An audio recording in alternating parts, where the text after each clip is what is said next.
Page number 138 દાખલા number 7 સાતમો દાખલો છે સાતમો દાખલો ને જાતે ગણવાનો છે હું આખો દાખલો બોલી જાઉં છું એની પહેલા ગયા લેક્ચર ની અંદર પુનઃ મૂલ્યાંકન ની આપણે જોઈલી ટોટલ 8 આમનો કેટલી આમનો હતી 8 બે નિયમ હતા પહેલો નુકસાન થાય તો પુનઃ મૂલ્યાંકન ઉધાર ફાયદો થાય તો પુનઃ મૂલ્યાંકન જમા નુકસાન પુનઃ મૂલ્યાંકન ઉધાર ફાયદો પુનઃ મૂલ્યાંકન જમા પહેલો તો મિલકતની કિંમતમાં શું થાય વધારો મિલકત વધે બોલો ફાયદો કે નુકસાન ફાયદો થાય તો પુનઃ મૂલ્યાંકન જમા નંબર 2 મિલકતમાં શું થાય મિલકત ઘટે ફાયદો કે નુકસાન નુકસાન થાય તો પુનઃ મૂલ્યાંકન ઉધાર નંબર 3 ત્રણ વસ્તુની નોંધ કરવાની બાકી હતી પહેલો મિલકત મળવાની બાકી આવક અગાઉથી ચૂકવે ત્રણની નોંધ કરવાની બાકી હતી નોંધી દેવાય ત્રણે ક્યાં લખાય મિલકત લેણા મિલકત લેણા બાજુ પર લખો તો શું વધે મિલકત મૂડી દેવા બાજુ લખો તો દેવું ત્રણેયમાં મિલકત વધે ફાયદો કે નુકસાન પુનઃ મૂલ્યાંકન એની પછી નંબર 4 દેવાદાર પર બે વસ્તુ ગણવાની હતી પહેલો ગલખા કનામત પછી એક વાર દારૂ પકડાણું કે બે વાર દારૂ પકડાય ફાયદો કે નુકસાન પુનઃ મૂલ્યાંકન ઉધાર જમા કેટલી વસ્તુ ગલખા કનામત અને વટાવો નંબર 5 દેવાની કિંમતમાં શું થાય દેવું વધે ફાયદો કે નુકસાન દેવું વધે નુકસાન પુનઃ મૂલ્યાંકન ઉધાર નંબર 6 દેવાની કિંમતમાં ઘટાડો દેવું ઘટે ફાયદો કે નુકસાન પુનઃ મૂલ્યાંકન જમા 7 ચોપડે નહીં નોંધાયેલો દેવું નોંધવું હોય તો દેવું અત્યારે નોંધાયેલું નથી આપણે નોંધવું છે દેવાને ક્યાં નોંધાય પાકા સરવૈયામાં મૂડી દેવા બાજુ મૂડી દેવા બાજુ લખો એટલે શું વધે દેવું ફાયદો કે નુકસાન પુનઃ મૂલ્યાંકન ઉધાર સાતમો દાખલો પુનઃ મૂલ્યાંકન અંગેની આમ નોંધ લખો ચલો પહેલું છે યંત્રો કેટલાના છે એની પુનઃ મૂલ્યાંકનની કિંમત બોલો મિલકતો વધી કે ઘટી મિલકતો 1 લાખ હતી 1 લાખની જગ્યાએ થઈ ગઈ 80,000 મિલકત વધારો કે ઘટાડો ફાયદો કે નુકસાન પુનઃ મૂલ્યાંકન ઉધાર જમા કોણ થાય યંત્રો રકમ કેટલી 20,000 આમનો બોલો પુનઃ મૂલ્યાંકન ખાતે ઉધાર તે યંત્રો ખાતે જમા રકમ 20,000 આવડશે આપનો નંબર 2 જમીન કેટલાની હતી કેટલાની થઈ ગઈ વધારો કે ઘટાડો ફાયદો કે નુકસાન પુનઃ મૂલ્યાંકન ઉધાર કોણ થાય રકમ આપનો બોલો જમીન ખાતે ઉધાર તે પુનઃ મૂલ્યાંકન ખાતે જમા લેણદાર કેટલાના હતા લેણદારને કહેવાય ધંધાનું દેવું કેટલું દેવું હતું થઈ ગયું કેટલું દેવું વધ્યું કે ઘટ્યું ફાયદો કે નુકસાન ફાયદો થાય તો પુનઃ મૂલ્યાંકન ઉધાર પણ થાય લેણદાર રકમ કેટલી 5,000 આપનો બોલો લેણદાર ખાતે ઉધાર તે પુનઃ મૂલ્યાંકન ખાતે જમા ચૂકવવાના બાકી ખર્ચા કઈ હતા હવે કેટલા થયા 3,000 બોલો ફાયદો થાય કે નુકસાન? પુનઃ મૂલ્યાંકન જમા કોણ થાય? ચૂકવવાના બાકી ખર્ચા. રકમ કેટલી? એની પછી મળવાની બાકી આવક પહેલા કઈ હતી? હવે કેટલી થઈ? ફાયદો કે નુકસાન? પુનઃ મૂલ્યાંકન ઉધાર કોણ થાય? દાખલા નંબર 7. સાતમો દાખલો. આ દાખલો ગણાઈ જાય એની પછી જાતે ગણવાનો. 10મો દાખલો. રાજેશ, પુષ્પા અને પ્રતિભા શ્રીનાથજી ટ્રેડર્સ નામની પેઢી ચલાવે છે. બધા જ ભાગીદારો વચ્ચેનું ફાળવણીનું પ્રમાણ અત્યારે કેટલું છે? 2:3:1. અંડરલાઈન કરો. એની નીચે લખો જૂનું પ્રમાણ. અને કયું પ્રમાણ કહેવાય? જૂનું. પેઢીનું પાકું સરવૈયું આપેલું છે. પહેલા બોલો શું છે? મૂડી. મૂડીની પછી જે કઈ પણ વસ્તુ આપે ને એ બધી વસ્તુને કહેવાય દેવા. મૂડી પછી જે કઈ પણ વસ્તુ આપે બધાને શું કહેવાય? બોલો દેવા કયા કયા? બેંક લોન, લેણદાર, દેવી હુંડી, કારીગર નફાભાગ ભંડોળ, ચૂકવવાના બાકી ખર્ચા. બાજુમાં આપેલી છે મિલકતો. બોલો કઈ કઈ? જમીન, મકાન, યંત્રો, રોકાણો, લેણી હુંડી, આખર સ્ટોક, બેંક શિલ્લક, રોકડ શિલ્લક, મળવાની બાકી આવક. પેરેગ્રાફ. ઉપરોક્ત પાકા સરવૈયાની તારીખે ફાળવણીનું પ્રમાણ બદલીને કેટલું કર્યું? અંડરલાઈન કરો. એની ઉપર લખો નવું પ્રમાણ. આપણે નફો કે ખોટ હંમેશા જૂના પ્રમાણમાં વેચાશે. કયા પ્રમાણમાં? નવા પ્રમાણમાં કોઈ વેચણી થશે. માંગેલું શું છે? મિલકત અને દેવાનું પુનઃ મૂલ્યાંકન કર્યું. એની માહિતી નીચે પ્રમાણે છે. છેલ્લો પેરેગ્રાફ વાંચો. ઉપરની માહિતી પરથી પેઢીના ચોપડે પહેલા હું માંગેલું છે અને એની પછી પહેલા બનશે આમનો અને પછી એના પરથી બનશે પુનઃ મૂલ્યાંકન ખાતું. જોઈએ પહેલો હવાલો. જમીન મકાનની કિંમત 2,50,000 સુધી વધારવી. હવે બે શબ્દ આવે છે, ખાસ અગત્યના છે. કયા કયા શબ્દ? પહેલો શબ્દ સુધી અને બીજો શબ્દ થી. સુધીનો મતલબ શું છે? સુધીનો મતલબ જે કિંમત આપી હોય એ કઈ કિંમત કહેવાય? નવી. સુધીનો મતલબ જે કિંમત આપેલી છે કઈ છે? નવી. થી શબ્દ આપેલો હોય તો એ કિંમત કઈ હોય? કા વધારો હોય અને કા ઘટાડો હોય. આટલું યાદ રાખવાનું. ચોપડીની ઉપર લખી નાખો હાસ્યમાં.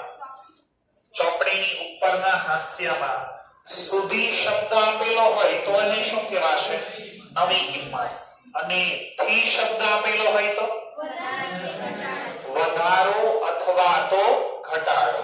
સુધી હોય તો નવી કિંમત, થી હોય તો વધારો અથવા ઘટાડો.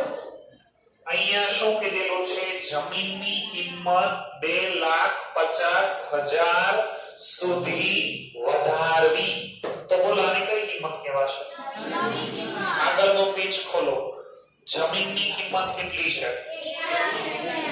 1,80,000. હવે કેટલી? 2,50,000. મિલકત બોલો વધી કે ઘટી? ફાયદો કે નુકસાન? ફાયદો થાય તો પુનઃ મૂલ્યાંકન જમા. તો ઉધાર કોણ થાય? આમનો બોલો જમીન ખાતે ઉધાર તે પુનઃ મૂલ્યાંકન ખાતે જમા. આમનોંધમાં રકમ આવે વધારા કે ઘટાડાની? કઈ રકમ આવે? વધારા કે ઘટાડાની? વધારો થાય તો વધારાની, ઘટાડો થાય તો ઘટાડાની. આમાં વધારો થયો કે ઘટાડો? વધારો. બોલો કેટલો? 70,000. તો રકમ લખાશે 70,000. હવાલો હજી આગળ કન્ટિન્યુ છે. હવે શું કીધેલું છે? મકાનની કિંમત 50,000 થી વધારવી. તો આને કઈ કિંમત કહેવાય? વધારો અથવા આમાં વધારવાની કીધી કે ઘટાડવાની? ચલો કેટલા વધારવાના? 50,000. ચલો મકાન વધે છે, ફાયદો કે નુકસાન? ફાયદો થાય તો પુનઃ મૂલ્યાંકન ઉધાર કોને કરીશું? આમનો બોલો. મકાન ખાતે ઉધાર તે પુનઃ મૂલ્યાંકન ખાતે બાબત છે. મકાનમાં શું થયું? રકમ બોલજો. કેમ 50,000? થી શબ્દ છે એટલે એને વધારાની રકમ કહેવાશે. 50,000 ને? હવાલા નંબર 2. બીજા હવાલામાં કીધેલું છે યંત્રોની કિંમત 80,000 સુધી શું કરવાની? શબ્દ કયો છે? કઈ કિંમત? આગળના પેજમાં જુઓ. 1,20,000. હવે કેટલા? 80,000. વધ્યા કે ઘટ્યા? ઘટે તો ફાયદો કે નુકસાન? નુકસાન થાય તો પુનઃ મૂલ્યાંકન ઉધાર. તો જમા બોલો કોને કરશો? પુનઃ મૂલ્યાંકન ખાતે ઉધાર તે યંત્રો ખાતે રકમ કેટલી? 40,000. બાબત છે યંત્રોમાં ઘટાડો થયો તેના 40,000. એની પછીની આપનો નંબર 3. રોકાણોની કિંમતમાં 30% નો શું કરવાનો? ક્લિયર જ આપી દીધું. શું કરવાનો? ઘટાડો. પણ રકમ નથી આપી. રોકાણ આપેલા હોય એને ગુણ્યા 30%. 12,000. ચલો મિલકત વધી કે ઘટી? મિલકત ઘટે ફાયદો કે નુકસાન? નુકસાન થાય તો પુનઃ મૂલ્યાંકન તો જમા કોને કરીશું? પુનઃ મૂલ્યાંકન ખાતે ઉધાર તે રોકાણો ખાતે બાબત જે બોલો.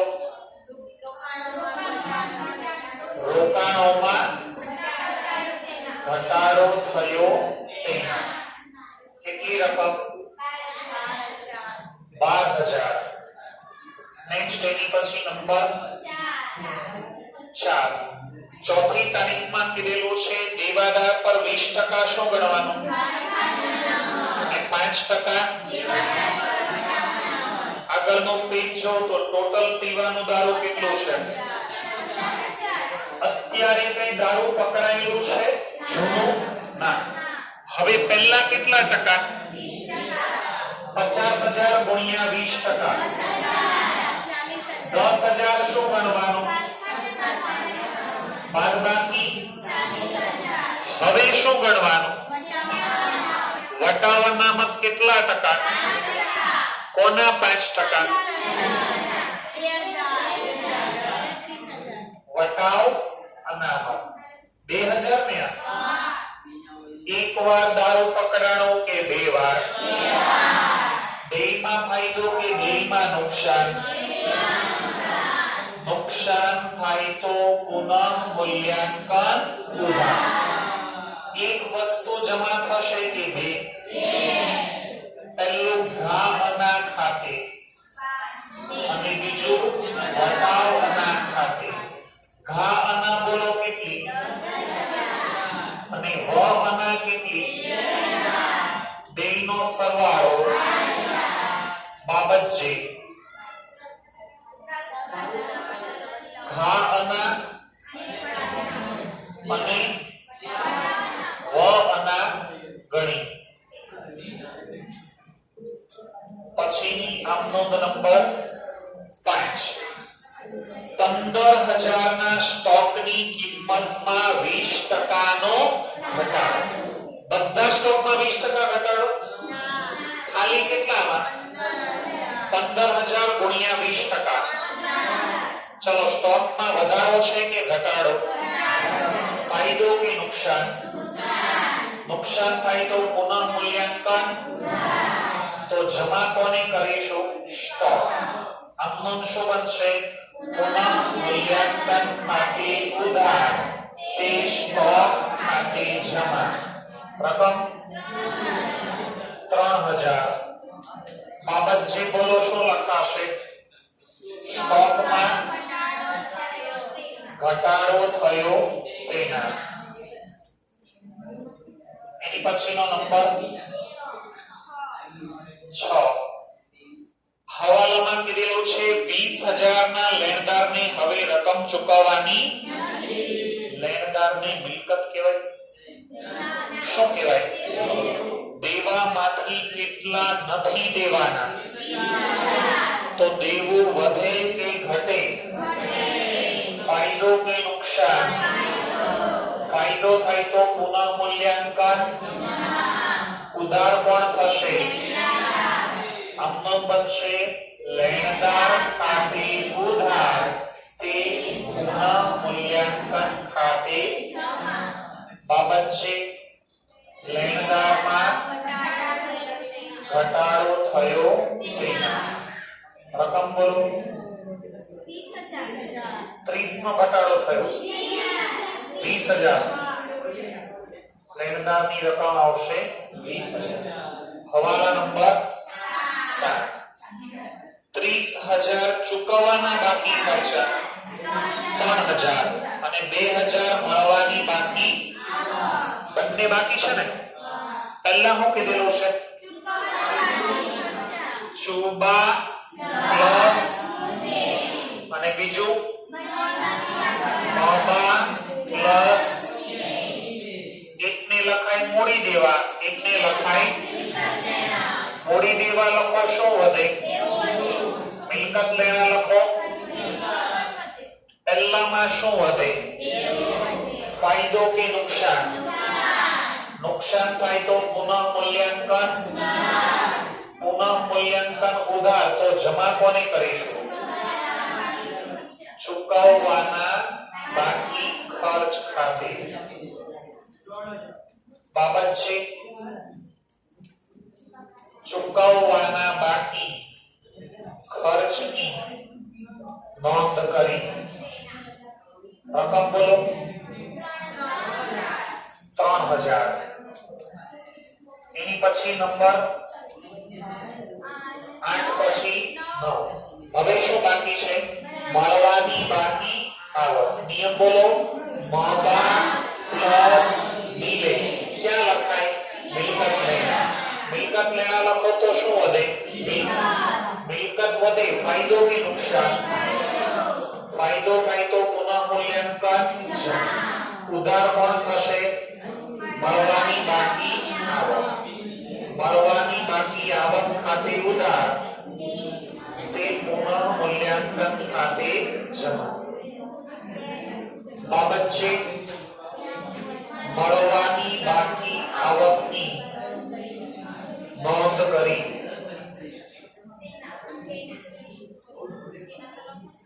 હવે આ આમનોંધ છે ને, એ આમનોંધ પરથી શું કરવાનું? પુનઃમૂલ્યાંકન. રકમ કેટલી?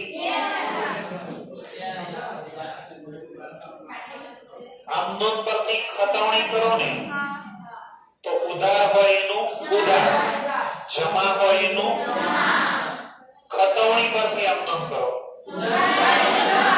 જમા હોય એનું. આ ભૂલાવું ન જોઈએ. આમનોંધ પરથી ખતવણી કરો તો ઉધારનું ઉધાર, જમાનું. ખતવણી પરથી આમનોંધ કરો તો ઉધારનું જમા, જમાનું. આમનોંધ પરથી શું કરવાની છે? કયા ખાતામાં ખતવણી? આનું બીજું નામ. પહેલામાં જો પુનઃમૂલ્યાંકન ઉધાર છે કે જમા? જમા છે ને, તો પુનઃમૂલ્યાંકનની જમા બાજુ. સામેની વિગત જમીન ખાતે. બીજી આમનોંધમાં જો પુનઃમૂલ્યાંકન કઈ બાજુ? જમા બાજુ. શું લખવાનું? 50000. ત્રીજી આમનોંધમાં કઈ બાજુ? સામેની વિગત કેટલા? 50000. પછી આમનો નંબર 4 ચોથી આમનો ની અંદર કઈ બાજુ છે ઉધાર બાજુ સામેની વિગત રોકાણો ખાતે 12000 પાંચમી આમનોંધમાં સામેની વિગત 1 કે 2 સામેની બાજુ આપેલી છે 2 વિગત પહેલી બોલો કાલખાત અનામત ખાતે કેટલા 10000 અને બીજું દેવાદાર પર વટાવ અનામત ખાતે 2000 હવે ઉધાર બાજુ સ્ટોક ખાતે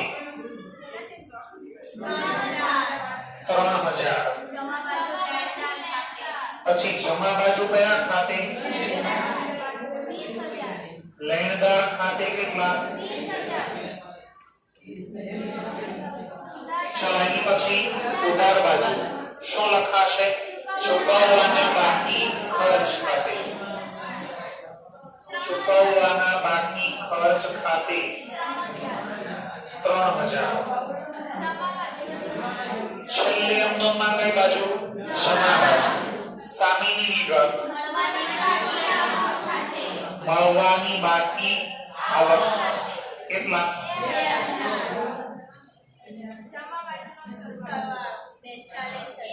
સરવાળો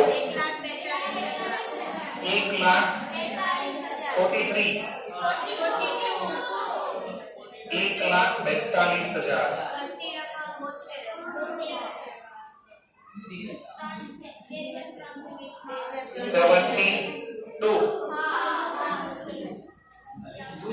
ઉધાર બાજુ પર ઘટે ને નફો કહેવાય જમા બાજુ પર ઘટે તો ઉધાર બાજુ નફો જમા બાજુ નફો की ખોટ ભાગીદાર વચ્ચે શું કરાય નફો કૌંસમાં ભાગીદારોના મૂડી ખાતે પહેલો ભાગીદાર રાજેશ પુષ્પા અને પ્રતિભા ફાળવણી 24000 36000 આ જૂના પ્રમાણમાં ફાળવવાના કે નવા પ્રમાણમાં અત્યાર સુધી આમનોંધ પરથી શું કરી હવે કરવાની ખતવણી ઉપરથી શેની આમનોંધ લખશું નફો અથવા આ ત્રણેય ખાતામાં કઈ બાજુ છે બોલો આમનોંધમાં આ ત્રણેય જમા થાય તો ઉધાર પણ થાય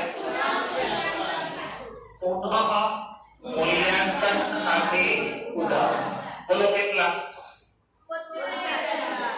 72000 તે પહેલા કયા ખાતે રાજેશ ખાતે કે રાજેશના મૂડી ખાતે તે રાજેશના મૂડી ખાતે તે પુષ્પાના મૂડી ખાતે અને તે પ્રતિભાના મૂડી ખાતે ત્રણેય ખાતે રકમ અનુક્રમે 24000 36000 અને 12000 કુલ સરવાળો